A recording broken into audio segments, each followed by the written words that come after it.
Hi, my name is Mark Anthony Dubose Jr. I was born July 4th, 1986. I want to say thank you for tuning in.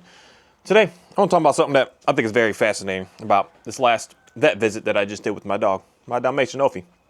And it's something that happened then that now the whole idea just comes to me, and it just kind of just further expands what I want to be able to say about that visit. And that visit was very interesting because the vet's office is honest.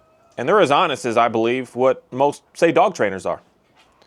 When you see something, you start to get scared about it. And then when you keep seeing the same thing over again, you start to like double down into that fear. Then you keep seeing the same thing over and over and over and over and over again.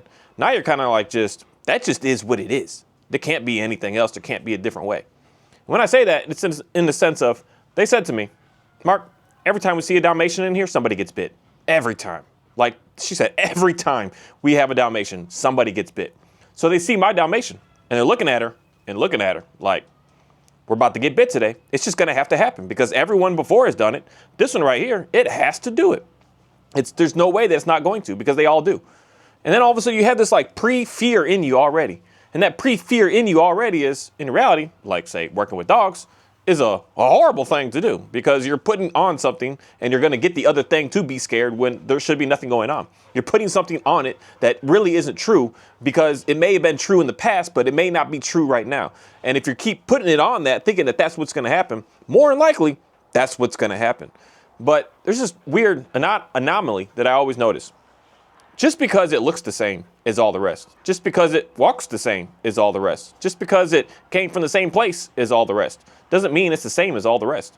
There's going to be something different about it. And that difference about it is something that can be able to say, calm somebody down with the whole idea of they are all like this. Because that's in reality how I realized I am when it comes to just everything that I do on this planet. I may sound the same. I may get my same sources from the same places. I may congregate with the same type people. I may communicate with the same type people, but it doesn't mean that I'm the same. It means that I'm different and I want to be different and I want to explore that differentness behind what it is that we're able to do on this planet.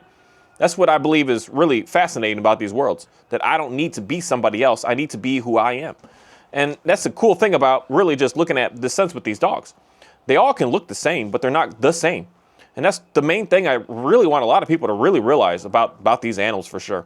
Just because you read up on some online of my dog is this, my dog should be like this, my dog should be like that, my dogs do this, that doesn't mean that that's your dog. That means that that's the overall general idea, concept of them. But that doesn't mean that that's who yours exactly is. And you have to start to pay attention to who yours exactly is. Start to communicate with the one that you actually have. Not the one that's over there. Not the one that bit someone a week ago. Not the dog that's like super calm and real pretty over there. Not the one that's like super excited and wild and crazy over there, but the one in front of your face. And you're going to start to realize something different about the one that's in your face. And that's the biggest thing that I want most everyone to always focus on is what's that difference behind them that's just them. And start to learn more about that. Start to feed into that. Start to pay the most attention to that because that's going to be able to allow you to realize who that dog actually truly is without all the outside biases about what it should be and how it should function, how they should talk, how they should be, how they should want to do this and they should want to do that and they don't like doing this and they don't like doing that. Yeah, we have all this extra background noise in as opposed to just looking at what it is in front of our face. That's something that someone could say about me. You should talk like this because you believe in that.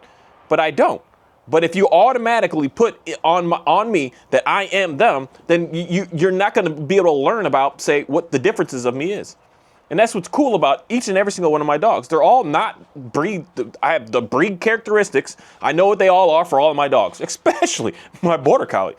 You look up a breed specifics of what a Border Collie is. He is like, he does similar things, but he's none of what the breed characteristics of him is about.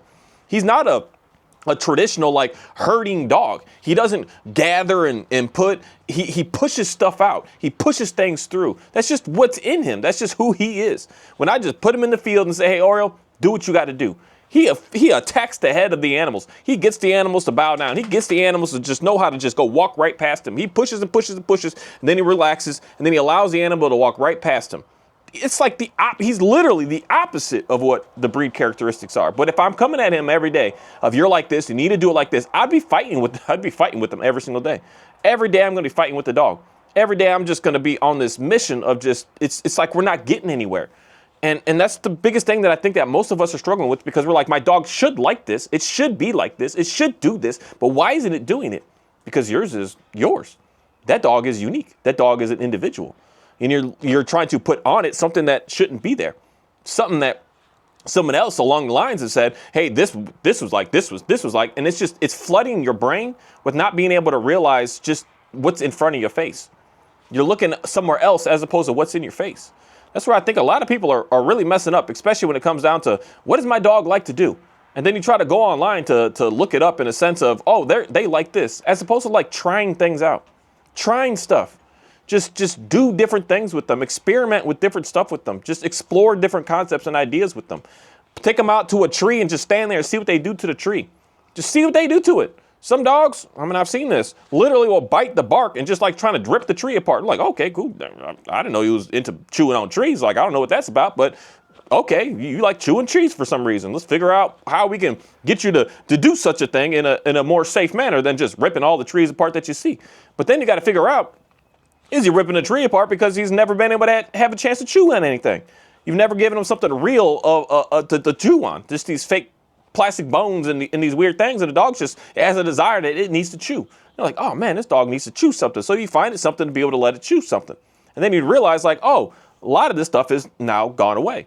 Some of these dogs just have so much behind them that it's you have to actually just get up and do with them to be able to figure out who they are and what they're all about.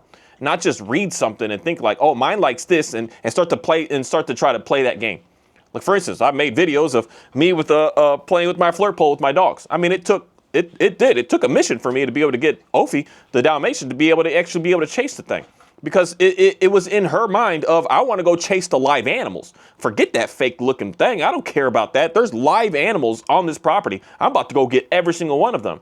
So I had to get into her brain of, I know that's what you want to do. You want to run, you want to chase, you want to get it. And then I had to translate that into something of saying, hey, we could do this. We could do this here instead. And I had to do all kinds of experiments. All kinds of things. All kinds of experiments. To probably the most ruthless one that I did was just at that time, especially I don't have to like walk her or run her every day anymore to really just get her to just be, Ophi, I don't know what you're doing over there. Come here. I don't need her to be walking. I say Ophi, I ain't say Johnny. You got your big head all in my face. To get her to really just be able to be settled. But at first it was like an everyday thing. And I even just purposely like, we're not doing nothing. Nothing. We're just staying in the house. And we're going to come out and you're going to play with this bag to get this energy out. And I would do it later in the day when there was no animals outside. So I literally didn't do nothing with her. Nothing. You go out to the potty, she was on leash, potty, right back in the house, lay right back down again. To just like, when you come out, we're going to have this and you're playing with this type attitude that I had with her. And I tried all kinds of different things to get her to understand like, you can get that energy out and get it out here. But the thing is, it's a matter of getting up and trying with each individual animal. Each individual dog. You may have that border collie. You see how mine chases and moves and does stuff with real animals, but yet he plays with that bag on that flirt pole like it's the world's greatest thing on the planet. Like he is more intense, more excited, more like just ready to go in that than going to get a cow and going to do anything with any of the animals. He's pretty excited with the chicks, but it's like next level with that flirt pole. Your border collie probably looks at it as like, no. And it doesn't even matter how much you try to convince them or get them to be able to do it. You spent weeks and weeks and weeks and every single day trying and got a new toy and got a new this and got a new that and put some scent on it. And it's just like, this isn't going anywhere. And it's like, that's just not who your dog is. Your dog is something different. Your dog is someone of the individual that we should be doing our best to. The thing I want to say is experiment to figure out what it is that they want to do. Not just give up and just quit. Not just say that this is who they are and this is what they have to do. That's where I think a lot of us are messing up. And we're messing up, especially in the sense of if you've already had bunches, or I don't know if that's the right way of saying it, but we're saying it, bunches of dogs before that you're like, oh, they like this, so you're going to also like this. That's just not the way that it is. And then at the same time of having, I don't know why. I don't know why. But we're always like looking somewhere else and comparing to something else. You go somewhere and you see the German Shepherd and seeing what it's doing. You're like, oh, mine should do that. Mine's like that. Because the same with my German Shepherd. He's strange. He doesn't like the chase lick of anything, really. Even if I let him and I encourage him, he kind of just like, I'd rather just go smell it out. I'd rather smell out where it was. I'd rather smell the bunny and just go that route. That's all he does is just smell stuff out. That's it. He just smells. So even all of my dogs alone, except my Pyrenees, he's the one that's just, he does what he does what great Pyrenees does. He sees threat, he barks threat, he smells threat, and his hearing is spectacular. It's creepy on how he can hear. Like this dog, his hearing is next level. And he hears something and he's barking and he just does what great Pyrenees in reality states that's just what they are. He's my only dog. I guess I can say that is like, I can look at, they say this is how he is and that's just how he is.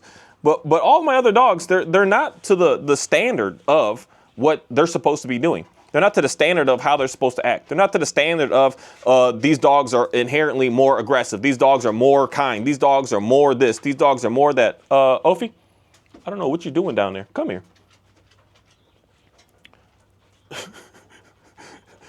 Get out of there. These dogs are more more stubborn. These dogs are harder to work with. These dogs are, it's like we're setting ourselves up for, in my mind, failure in reality when we're constantly just looking at that stuff and thinking that that's what my dog also is.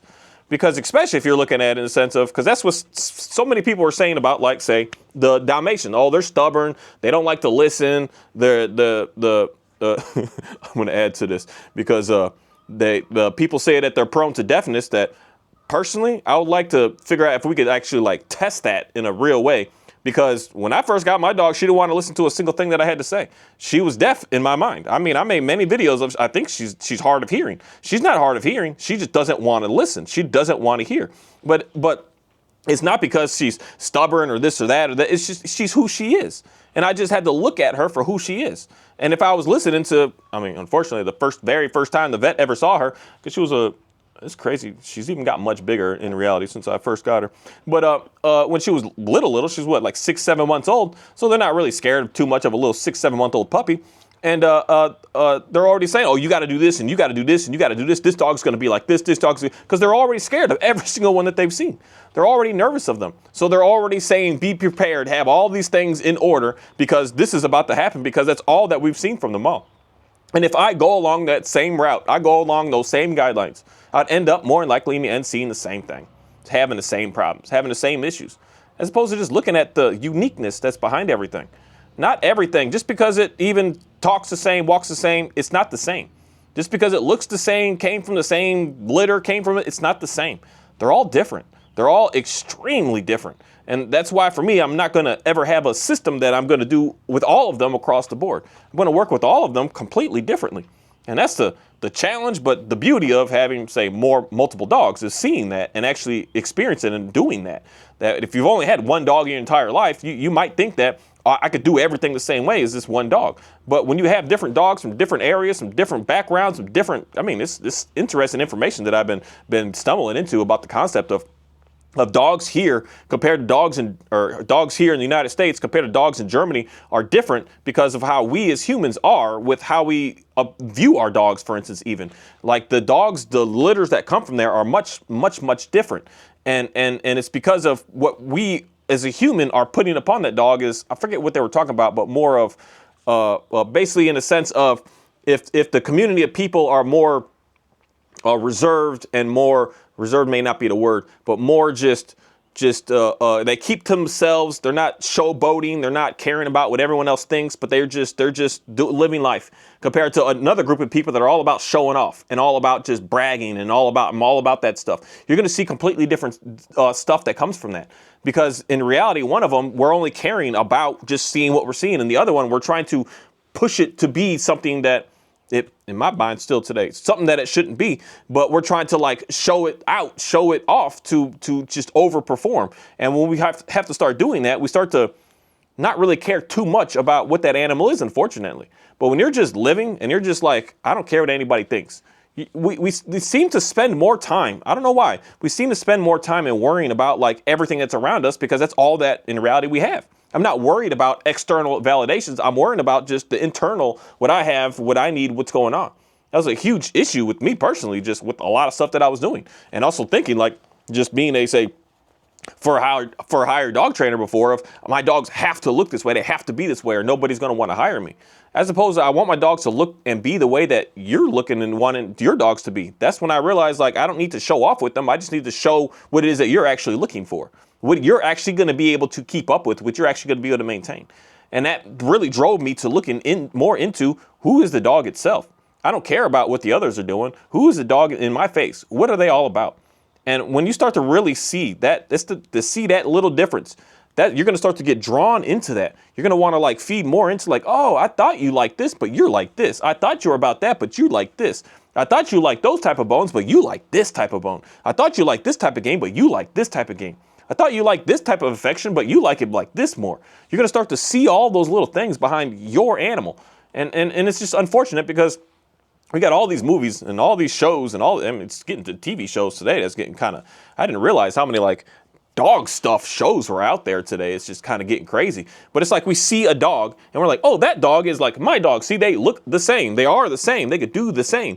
And it's just not, that's not how it works. That's just not the way that it is. Just because they look similar, they look the same. It just, I mean, I've had a, what was her name? Bella. I think it was her name. A border collie here. That I was watching for a little bit, and she had zero desire, like zero. She saw chickens. She saw. I always introduce all the animals to every dog that I have here. I just put them on a leash and I just walk around and just like, hi, say hi to the chicken, say hi to the baby chick, say hi to the cows, say hi to the donkey, just say hi to everybody. And this dog had zero interest in the animals. Period, like zero. But if I put a stick in my hand, I had a frisbee. Man, she was just laser focused on, oh, look at that stick, look at that stick. But the chicken, she just like. And then my border collie, even I got a very fascinating little short clip with him. He's just looking at her like almost like, what's wrong with you? Like, dude, there's like animals. Let's go work this together.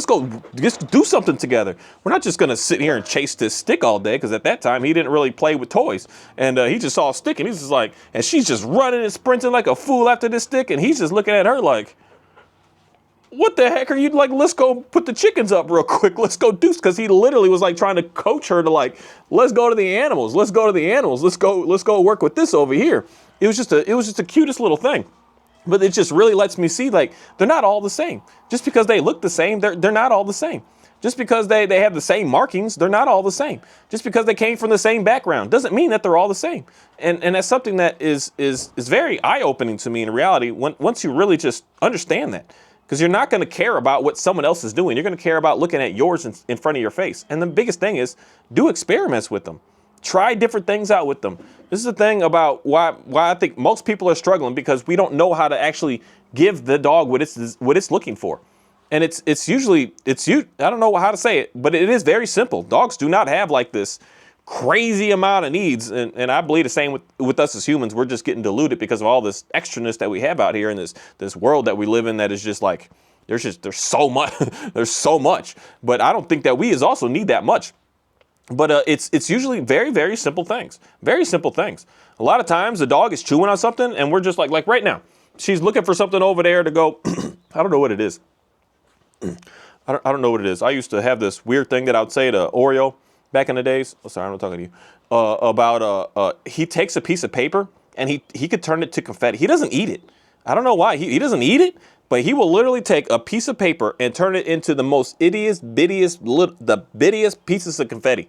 And I come out here and it literally looks like just confetti. It's just weird how he could do that. And I always look at him and say, buddy, like get something challenging. Like chewing up paper isn't that hard, but in reality, chewing up paper to get it to be those little itty bitty little pieces, that's got to be so hard to like so hard to do. And it's just something that was just in him. He just did that. So I would just say, here's your sheet of paper. I'll put it over here, and he would just chew it up. And he's like, oh, I'm good. And then nowadays he rarely does it. So today I give them like little cardboard pieces and pieces of cardboard and stuff, and they just break it off into pieces. And I'm sitting here right now saying to Ophi, like, no, not right now. But I'm just not right now. I don't care if my dogs chew. But that's the thing. I see that they like to chew on stuff, and I give them something that they could chew. But most cases, we see that the dog is chewing something, and we're like, no. And then we say no. And then we say no. And then we say no. And then no. And then the dog's like, man, I can't do something that's just in me. It's just in me to just chew something. And then we just don't really think anymore of like giving the dog that opportunity to chew. Because in most cases, unfortunately, just kind of how Hold on, I gotta get. No, we're good. I thought we had some Oreo work and find the cows real quick. But give like a lot of times the unfortunate thing of like the dog training message is once you let the dog chew something, it's gonna want to chew everything. It's like no, that's where we show the dog, hey, I want you to chew this. Chew this here, chew this now. Everything else is off limits. Anytime that you see them chewing something else, it's off limits. You give them that thing that you want them to chew. And you say, here, you can let all that out over here. But here's the thing. A lot of times it's the stuff that we're giving these dogs to chew. For instance, if the dog just has the desire that needs to chew inside of it, which I still have yet to see a single dog. My Pyrenees really doesn't chew. I don't think he's ever, he'll chew his food. And if I give him like chicken bones and stuff like that for food, but he doesn't just like want to grab a stick and just sit and chew for 30 minutes. He's the only dog on the property I have that's not like that. All the rest of my dogs, they want to chew something. And they literally want to be able to chew something for like a half hour or so. And then they're like, okay, I'm satisfied. But it's a matter of what it is that they're chewing. A lot of the stuff that we're buying for the dogs, it's not for the dog. And a weird thing is, some dogs, all that it probably needs to be able to be a better dog is something appropriate to be able to chew on.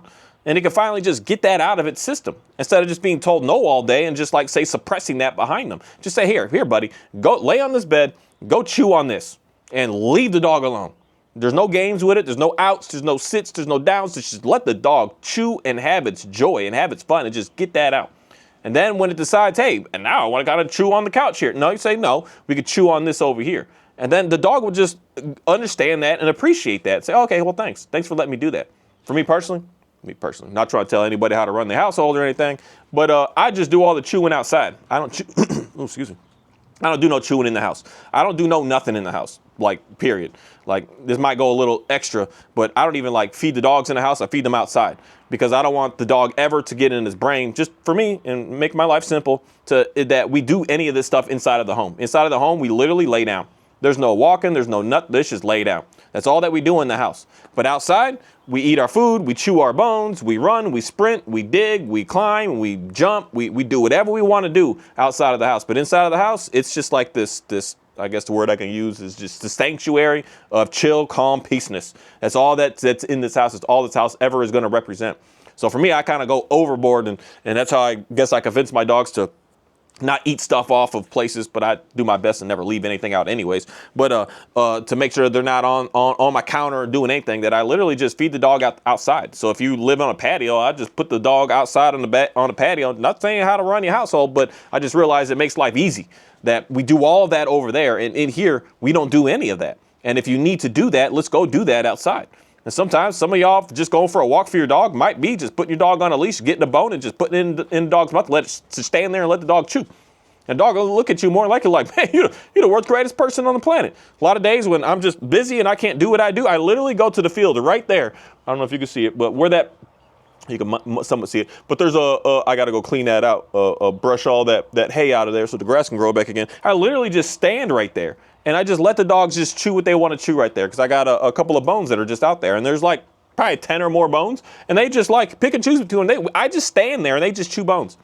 And then they're just like, I don't know, you just watch their face. They'll run to the counter, try to drink for a moment, and then they'll just keep going back to chewing on the bone again.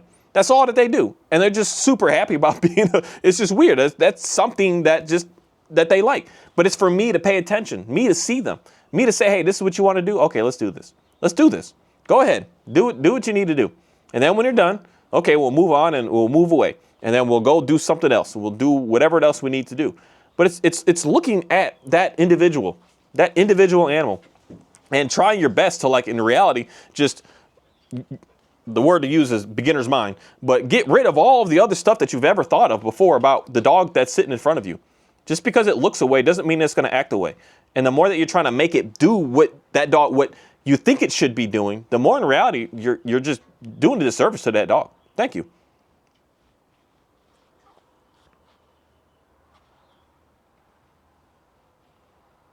It's quiet out here today. I don't know what's going on. It's extra quiet. I mean, even the roosters aren't crowing so much today. It's just quiet. Like, everything is like working right now. Like, everything is in efficient mode right this moment. I don't know what it is. I guess that's the only way that I can say it. Everything is That's the word to use, I guess I could say, is everything is satisfied right now. There's no need to be screaming and yelling and running and doing nothing. It's just everything is so peaceful right now. And that's the main thing that I've always been looking for in reality in life, is how to be able to just get that level of just chill. And for me, it's paying attention. So I used to spend hours and hours and hours just sitting watching animals. Sitting watching chickens, sitting watching cows, sitting watching goats, sitting watching pigs, sitting watching the donkeys, sitting and watching these dogs, just sitting and watching and paying attention to them and figuring out what it is that they like. What do they care for? What do they desire? And then seeing the differences in what everything is. If I said, oh, you like to chew, so all y'all gonna do it now. That's just not the way that it works. It's not how it is. All y'all want to run. Oh, you would like to run. So all of us like to run. It's not the way it works. They all are completely different. And I've been really dialing in, seeing the difference and giving that difference to each and every single one of my animals that they need. And I see just cool things from it. I've never, especially say with my border collie, I've never cared that he doesn't do what all the other videos I've seen do. I cared that for him, especially, he gets done what I want him to get done. That's all that I've cared for. And my need here, I don't live on 1,000 acres. I don't need to send him off to go find the missing cows and bring them all back. No, I mean, I'm in such a small area in comparison to what he's capable of being able to do that it's like, I've never needed that. I need him to, when the cows, because I've never had issues with getting my cows to really come to me. I've had issues with getting them to go into places and getting them through stuff.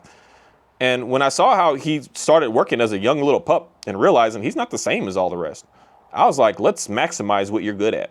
Let's like really just dial up what you're good at, what he's good at doing. And he does an amazing job at being able to do what he does. I didn't try to, so this is the thing, my next dog might be a little different. But no, I still only kind of just want to push the dog for who they are. That I saw I could train him to change what he does, to train him to get him to do something else. But I don't really, I think that's the part of me and dogs, me and animals that I just like. I like my doing whatever sense, not this like everything's got to look the exact same way as everything else. I like being able to just push the animal to be who they are and just coach them along with being able to do what's inside of them that they're already good at doing. Because I didn't have to coach him how to put stuff through a trailer. I mean, the first time I used to have to get the cows and keep putting them, I don't know why I don't do it anymore. It's probably because I used to do a lot more maintenance work because of the other dogs, especially Johnny. I couldn't have my cows where they are right now, because Johnny would already have jumped out of here and he would have just been taken off chasing after them. So I always had to have the cows on the other side of the fence over there. So then if I were release them, then I would have to have Johnny in a crate or Johnny in a kennel or something so that he just wouldn't go chase after them. So then if they came up here, I would have Oreo go put them right in the back again, and then I can let Johnny out, and then we can go walk around and do what I got to do. But now I don't have to do that because Johnny can they can come right up to this gate right now, and he doesn't do anything about it. But I used to have to move them. And the first times that you're watching this, I'm watching this dog just like push them through the gate, push them getting back into the corral, push them to get them back into the barn. It's just the coolest thing. He already has it in him of how to do that. And I just like would guide him a little bit of like, if I see that he's putting too much pressure on, of saying, hey, wait. Or if I see that he's like, he's trying to get him in a way, but because I do this with the chickens. So if he's trying to attack the front and he wants the chicken to go past him. So sometimes he's not like giving the right information to the animal because the other animal's like confused. So then I could tell him to wait, or I could tell him to down, or I just nowadays I use the word wait, so that he'll freeze and stand still and just let them run past him. It's that's all that I literally was like showing him how to do, of like, you're putting too much pressure on, let them get past, let them go on. But he's like that gatekeeper of like, it's so weird that he works opposite. It's so strange because he's like, I want you to go through this gate, but I'm not going to let you go through this gate. It's almost like he's playing a game of like making them want to desire to go in there so much. He's like, you can't go in there. And they're like, but I want to go in there. And he's like, you can't go in there, but I want to go in there. And then finally the cow just says, I'm going in there. And then he's like, okay, go. And then they go in. It's just the weirdest thing. It's like, it's so strange to see. That's literally like the game that he plays. He like tries to build their excitement to wants to do what it is that he's telling them to do. And he does it in a way of restricting them from being able to do it. And then he finally just releases it. Because I got a very few, I got a lot of older videos of him, especially with the goats, of him doing this. It's such a strange thing that he puts so much pressure on. Like, you can't get in here, you can't get in here, you can't get in here. And then you'll just watch him at one moment just like, oh, okay. And he walks away just like, whatever. And then they all run they go all into the gate. They go all into the barn. They just run in there. They all sprint all at the same time.